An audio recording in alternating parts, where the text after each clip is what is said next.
The background eraser tool is an extremely useful tool, especially for isolating hair. Something to keep in mind is that the background eraser tool is a destructive edit. That means that it destroys the information in the image, effectively eliminating it. The only way to get it back is to undo. So I suggest that before you erase, whether you're using the background eraser or the regular eraser, you duplicate the layer. That way, in the event that you make a mistake, God forbid, you can go back and find your original image in a separate layer, rather than trying to dig through a list of undos and hope that you can undo back to that point. So before we erase, I have already duplicated my base layer, and I'm going to be erasing on a copy. And here is the layer I want to show through. So I want this girl to look as though the picture was taken with this background behind her rather than the flat gray. You'll notice there's a lot of hair. Hair is very tricky, and the background eraser tool can come in handy when doing hair, and I'll show you how. You'll find the background eraser tool right over here on your tools palette, E on the shortcut, and you'll see several options for it. I'm going to explain the options and we're going to play with them so you can see what they do practically. First option here is the brush option, where you can set the size, hardness, and spacing. The background eraser tool is a brush, so you can paint with it as one. And if you have a tablet, you can use pen pressure and the stylus wheel to help you out. Right now, I'm going to leave everything as you see it, and we'll move on to these options. We have a sampling option for continuous, for sampling once, or for sampling background swatch. Sampling continuously means that when you paint with the background brush, the crosshairs in the middle, it will sample everything it touches. So continuous sampling means that crosshair is always sampling whatever color it's going over as you paint. So right now, I'll show you. I'll just start painting. Right now it's sampling the gray, and you'll notice it's not deleting her hair as much, but if I were to run it over the hair, as soon as that crosshair sees that darker tone, it's going to start erasing it. Obviously, this is destroying a lot more of the image than I wanted, so it's not working out in my favor. I'm going to undo that and pick sampling once. Let me show you the difference. Now, wherever you click, the crosshairs will sample that color, and that's the only color it will delete until you let go and click again. So right now, if I click and paint, it's only sampling that original gray, and I can paint in here on the dark parts of her hair and it won't delete them. It's still sampling the original gray. Now if I let up and click again, it's going to sample whatever new color that I click on, and it's going to make that the erased color. I'm going to go over here and undo those. Last option, sampling background swatch, is really useful if you need to get precise with what you're going to delete. When you select this, the color to be deleted will be sampled off the background swatch. So whatever color is here, that's what it will delete, to the tune of whatever tolerance setting you have chosen. So if I choose a gray, nice gray color, click OK, that's my background swatch. I'm here deleting on my top copy, and I'm painting. It's actually not sampling right now at all. The crosshair is not sampling. It will only delete the background swatch color and anything around that color up to the tolerance of whatever is here. Which brings us on to some of the other options. Discontiguous, contiguous, and find edges.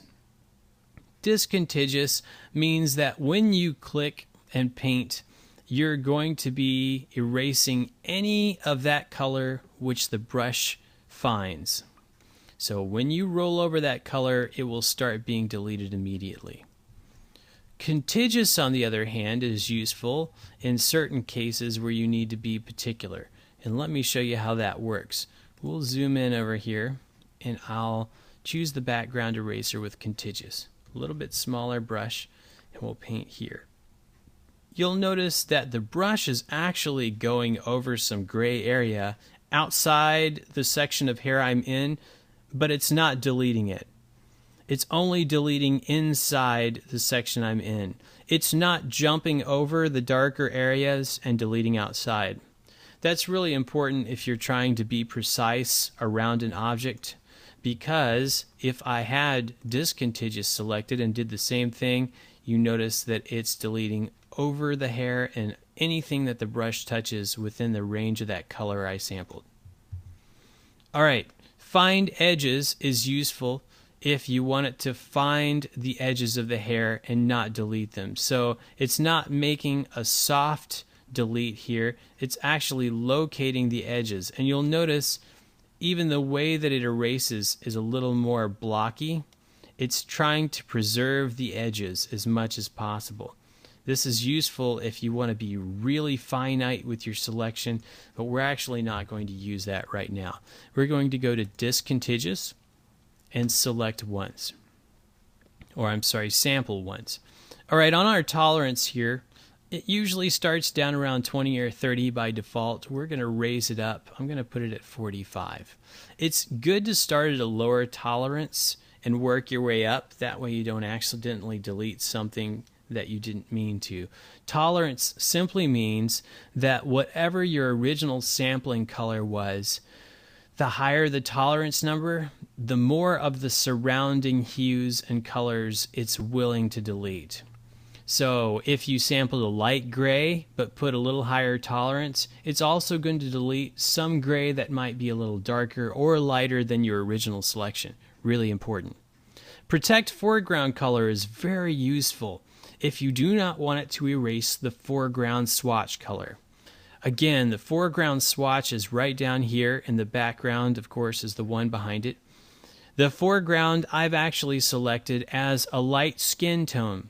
I'm concerned that because the gray is light and the skin tone is light, that it might start deleting some of the skin tone. So as a protective measure, I've selected a skin tone and said protect foreground color. That won't protect all skin tones, it'll just protect the color that I picked in the swatch, which is kind of a main midline sampling of the skin tones I don't want deleted. Let's go ahead and get erasing. I'm going to use a brush for this, but you can use a mouse if you want, either or. Brush allows me a little more control over it, so if you have a tablet and you can use a pen, that would be great. I'm going to grab my background eraser, and I'm just going to start painting over here on this side. I'm going to put my crosshairs down in an area that has a mainline gray, the kind of gray I want to get rid of, and just keep painting.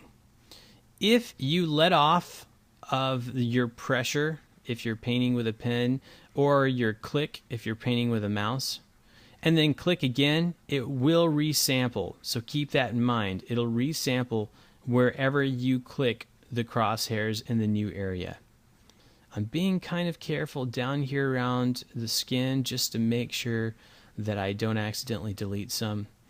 But I think as a whole, that was a really quick and easy isolation of that hair. You'll notice it left a lot of the finite hairs in there, and they're still visible, and it looks pretty good.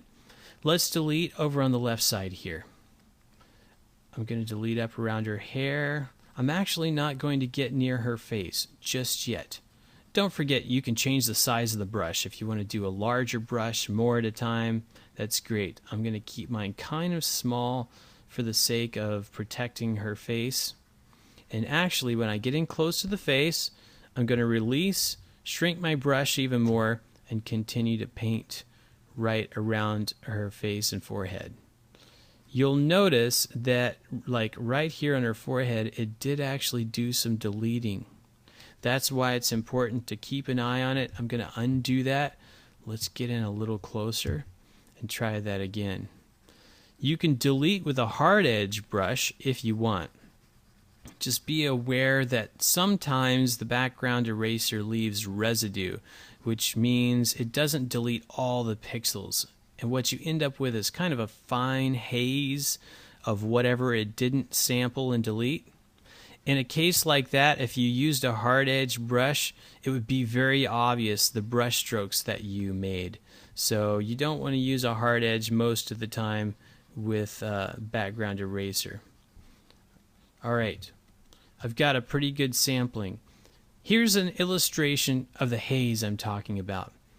At first glance it looks like it isolated it well, but actually it left some gray residue that was outside the tolerance zone of my original sampling.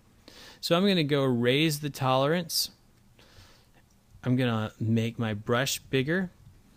I'm going to make sure that I have a soft edge. The hardness is all the way down, and I'm going to paint again over here. That'll just help reduce some of the gray residue left behind. And as I paint over here, you can see how it lightened that up. That means we also had a residue over there. Now right now that's not looking bad at all. Let me show you the difference between what we had and what we have. It did a pretty good job of isolating between these hairs. It actually left a really nice refined mass of hair there. So it's looking good. And the background eraser tool can be used for many different things. Hair just happens to be my favorite use for it.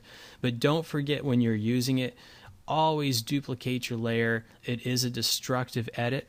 And be careful afterwards to look around your edges and make sure it didn't accidentally delete something you needed to keep.